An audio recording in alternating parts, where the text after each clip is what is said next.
c'est Malika LNG, bienvenue sur ma chaîne, j'espère que vous allez bien. Comme vous pouvez le voir par le titre de cette vidéo, I'm back at it again, but this time with another story time. J'espère que ça va vous plaire. N'hésitez pas à vous abonner d'avance, ça ne vous coûte absolument rien du tout. Je vais laisser avec la suite de la vidéo.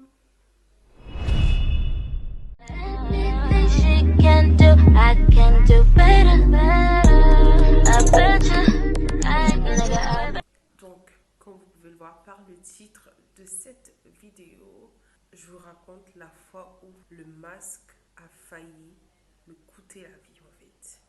Franchement, je sais pas pourquoi, mais il y a des gens encore qui se demandent dans quel pays je suis. Je suis au Congo, plus précisément à Pointe-Noire. Donc voilà, moi ça c'est clair, ok. Les histoires de police et tout ça là, c'est chaud. Et depuis qu'il y a le corona et tout ça, en fait, t'as pas ton masque, on te fouette correctement.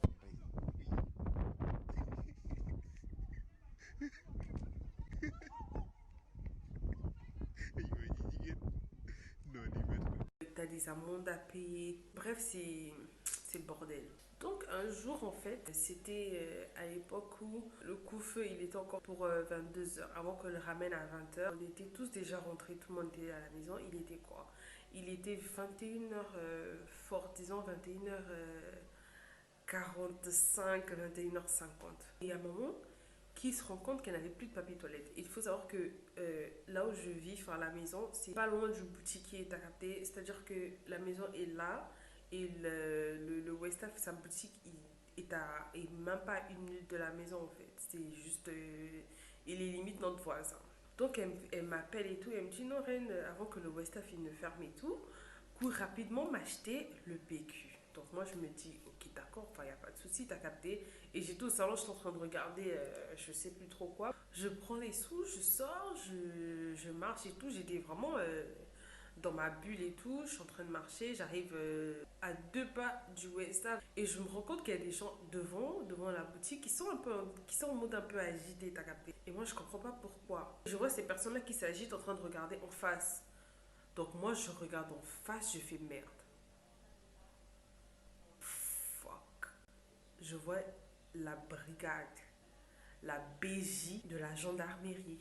Et là, je me dis, ok, you're dead, bitch. Dès que je les ai vus, je me suis rendu compte en fait que j'avais pas mon masque. Donc je commence à paniquer parce que je me dis, il est bientôt 22h, j'ai pas mon masque. Et le gars a vu que j'avais pas mon masque. Donc moi, dans ma tête, c'était, là, il n'y a pas moyen que je cours à gauche, il n'y a pas moyen que je cours à droite. On commence à me buter là en fait. Là, pour moi, c'est chaud. J'ai pas réfléchi, j'ai commencé à trembler sur place. Parce qu'après, quand je les ai vus, je me suis rendu compte que j'avais pas mon masque. J'ai direct regardé devant moi. Et il y a un gars qui me dit, hey, madame, oui, oui, oui, tu crois que je t'ai pas vu, hein? Allez, allez. Donc là, moi, c'était la panique totale. Il manquait que ça pour que je me pisse dessus, en fait. Wow. Là, qu'est-ce qu'il faut que je fasse? Je... En fait, j'avais trop envie de fuir, mais le truc c'est que tu regardes autour de toi, tu peux pas fuir, frère. Tu vas fuir, tu vas aller où? Et j'étais la seule personne qu'on avait arrêtée. Donc il m'interpelle, le gars, il vient carrément, il me chope par le bras. Donc il m'a pris comme ça. Il n'a même pas été docile et tout, non, hein. Il n'avait pas mon ton. Il a pris mon bras comme ça, il a commencé à me traîner et tout. Il m'emmène dans la BJ, enfin juste à côté de la BJ. Oh, je vais éternuer. Donc comme je disais, pardon, il me ramène juste à côté de la BJ et il me dit, allez, monte, monte. Pourquoi tu veux que je monte, gros?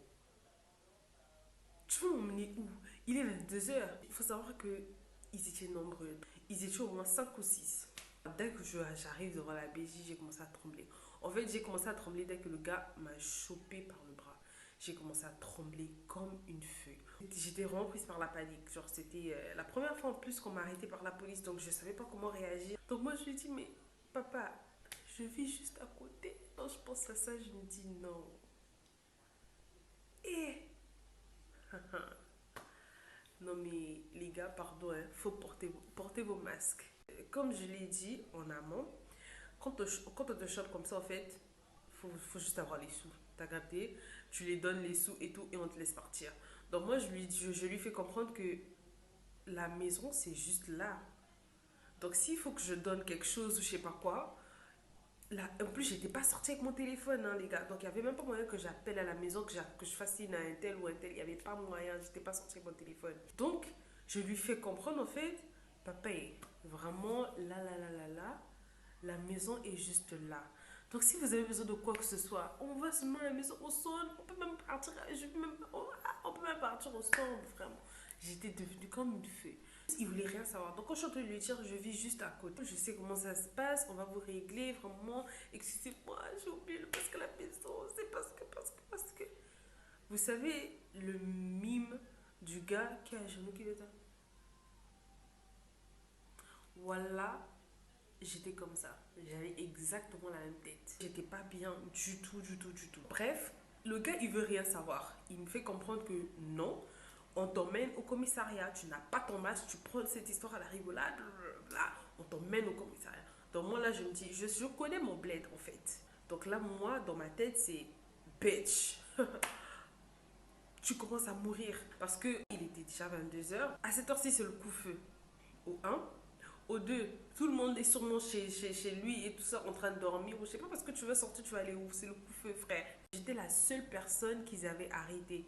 Sachant très bien en plus que le Westaf aussi, lui, il n'avait pas son masque. Et on l'a interpellé, il a donné ses 5 000 et on l'a laissé partir. Mais moi, je vous fais comprendre que la maison est juste là. Je peux vous donner 5 000. Mais il ne voulait rien savoir. Donc j'étais la seule qu'on avait fait monter dans la BJ là et qu'on allait emmener au commissariat. Moi je me dis c'est mort, celui-là il veut pas l'argent. Ça veut dire il va pas m'emmener au commissariat en fait. Là, ils vont garer, ils vont me violer à 10 et après on va me buter en route. On va retrouver mon corps au lac Nanga. Dans ma tête c'était vraiment tout un film et tout. Je stresse comme une folle. Il faut savoir que juste en face de chez moi, enfin en diagonale, il y a un salon de coiffure homme. Moi, je suis du genre à ne vraiment pas rigoler avec les gens du quartier. Parce que quand tu rigoles trop avec les gens du quartier, ils se permettent de se mêler de ta vie, de ta vie et de donner leur opinion sur tout et n'importe quoi, leur avis sur ce qui te concerne et tout, et de créer des rumeurs bêtes. Moi, c'est pour ça que je rigole pas avec les gens du quartier. Bonjour, bonjour, ça s'arrête par là, basta. Tu veux des ça va, comment tu vas? Non, j'ai pas ce temps-là en fait. Mais les bonjours, tout, t'attends même pas que l'autre commence. Tu vois, tu salues. Ça coûte quoi? Ça coûte rien. Mes voisins et tout, je les salue toujours. Donc, heureusement, tu vois, quand tu fais le tard là, le gros dos. Non, moi je veux pas saluer un tel parce que.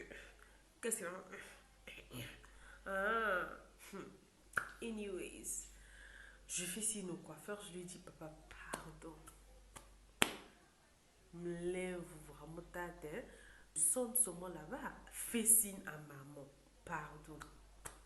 Le gars a filé comme supersonique. Il a sonné comme un malade. Et moi, pendant ce temps, non, je suis dans la brigade. Ils s'apprêtaient à démarrer. C'est juste parce qu'ils étaient encore en train d'interpeller d'autres personnes. Donc, en fait, le temps, j'ai pu gagner du temps grâce à ça. Si c'était, ils n'étaient pas en train d'interpeller d'autres personnes, ils n'étaient pas en train d'attendre un autre collègue à eux et tout, on allait déjà m'emmener en fait. Et parce qu'ils n'avaient pas mon temps, ils voulaient rien savoir, rien. Après, il y a pas celui qui m'a arrêté, mais il y a le policier qui était du côté passager qui descend du véhicule et qui me regarde. Il me regarde de manière intense. Donc moi, je le regarde aussi, je ne le connais pas. Là, je fais vraiment la petite fille qui connaît rien. Je joue vraiment aux innocentes. Hein. Là, tu veux qu'on te libère. Donc, t'as pas à faire la bouche, t'as pas à faire je ne sais pas quoi. Parce que sinon, on te bute sur place, frère. Donc, j'étais vraiment en train de paniquer. C'est la tête que j'avais.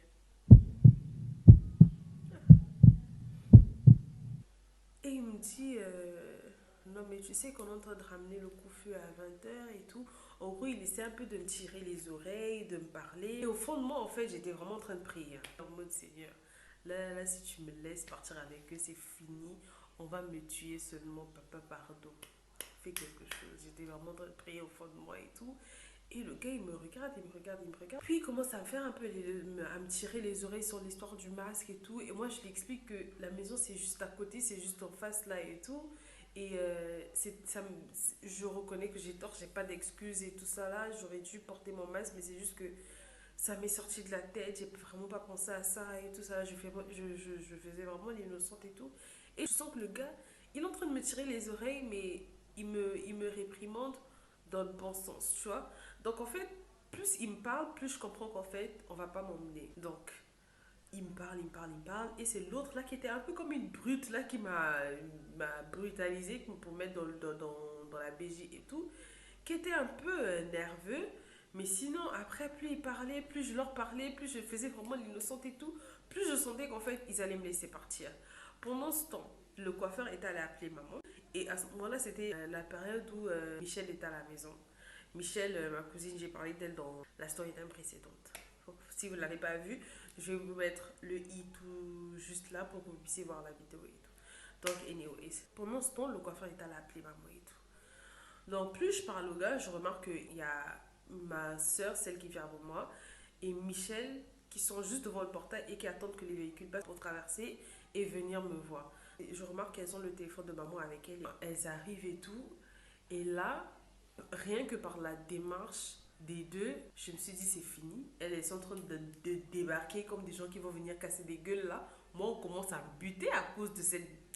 Pour moi, c'était déjà bon, tu vois. Pour moi, j'avais compris qu'on n'allait pas m'emmener. Je sais pas vraiment par quelle grâce, vraiment Dieu est grand. Parce que leur but, c'était vraiment de me choper et de m'emmener. Mais après, j'ai compris, plus le gars là qui était descendu me parlait et tout, j'ai compris qu'on allait rien me faire. Du coup, pour moi, c'était déjà bon, tu vois. J'attendais juste son OK, descendez là de la voiture et tout, pour que je descende et que je parte. Mais quand j'ai vu mes soeurs arriver comme des militaires là, je me suis dit, aïe, aïe, aïe, aïe, aïe, ça va les vénérer encore plus. Parce que limite, elles arrivent comme si elles venaient les grimacer. Moi, on va vraiment mener en fait. Donc, elles arrivent avec le téléphone. On va faire comme si ça c'était le téléphone de ma mère, ok? Et que moi j'étais ma soeur et Michel est juste à côté.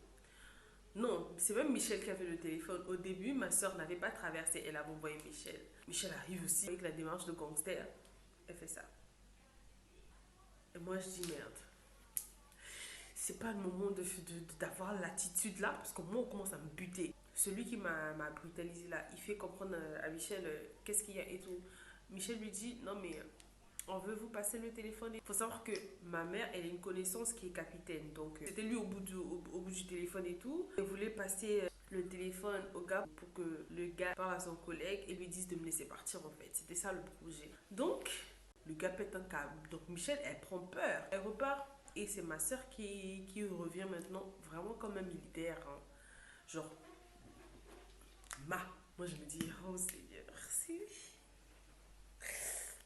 c'est pas le moment, genre, c'est pas le moment là. Moi, je suis en train de stresser, je panique ma race. Quand elle est arrivée, elle a dit on veut vous parler et tout. Le gars qui dit c'est quelqu'un qui, oh non, c'est le capitaine Intel. Il pète un câble. Non, mais si c'est comme ça, on emmène cette fille. Moi, c'est ce genre de bêtises, je n'aime pas parce que là, c'est bafouer notre autorité. Donc, moi, j'interpelle quelqu'un parce que je suis en droit de le faire et tout. Et vous voulez me passer le téléphone par rapport à quoi? Donc, en gros, le gars, il pète vraiment, vraiment un câble. Et apparemment, ils aiment pas ça, hein, les policiers. Genre, les histoires d'autorité là, tu connais quelqu'un, dis juste que t'es la fille d'un tel ou je sais pas, et que tu les passes au téléphone comme ça, ils ont horreur de ça, apparemment. Moi, à ce moment-là, je me suis dit, mais je suis cuite. Déjà que j'avais peur, je tremblais et tout, mais il m'a encore plus fait peur quand il a pété les plombs parce que je me suis dit, ah non, là pour moi c'est terminé en fait, on commence vraiment à me choper, à m'emmener. Et c'est l'autre qui était descendu pour me réprimander là, mais il s'énerve pas, c'était un peu comme la voix de la sagesse un peu lui. J'ai pas compris, mais bon. Il essaie de calmer son collègue et il s'énerve pas, mais il fait juste comprendre que ça ne se fait pas. Genre, on avait déjà réglé l'histoire et tout, on allait la laisser partir, ça ne servait à rien de débarquer avec l'attitude là en nous montrant le téléphone. Parce que là, en fait, vous êtes en train de nous énerver, ça va nous pousser à ramener la fille. C'est ce qu'il est en train de faire comprendre, mais tout doucement, tu vois, c'est l'autre vraiment qui pétait les plombs avec son arbre qu'il a agité dans tous les sens là. Et ensuite, maman arrive, elle dit non, c'est la fille à capitaine Intel. Et il fait comprendre à maman que non, vous avez abusé en fait. Parce que là, nous, on a interpellé la fille parce qu'elle n'avait pas de masque. On était en plein droit de l'interpeller. Ça sert à rien de venir avec l'attitude là. Moi, pendant ce temps-là, j'étais toujours dans la BG. Ça pète les plombs un peu, mais après, bon, ça s'est calmé. Maman aussi elle a présenté ses excuses et tout ça. Et quand ils ont entendu que j'étais la fille de capitaine Intel, qui n'est même pas vrai, mais bon, ils m'ont laissé partir. Mais je vous jure, quand je suis rentrée, je suis plus ressortie. Même le PQ que j'étais allée acheter là, j'ai pu acheter. C'est ma soeur qui est sortie acheter ça. Moi, j'ai pu l'acheter. Je sais même pas si j'ai pu bien expliquer cette expérience, pardon.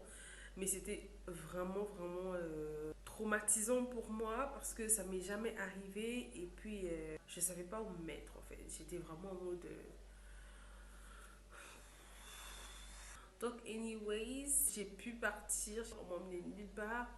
Dieu merci. Parce que clairement, il se passe beaucoup de choses ici qui font peur. Donc, du coup, quand ça t'arrive, tu te dis, bon, je suis la prochaine en fait. Mais par la grâce de Dieu, rien ne s'est passé. J'ai rien eu. Juste un peu brutalisé à gauche et à droite. Mais à part ça, rien du tout. Donc, morale de l'histoire, les gars, portez vos masques.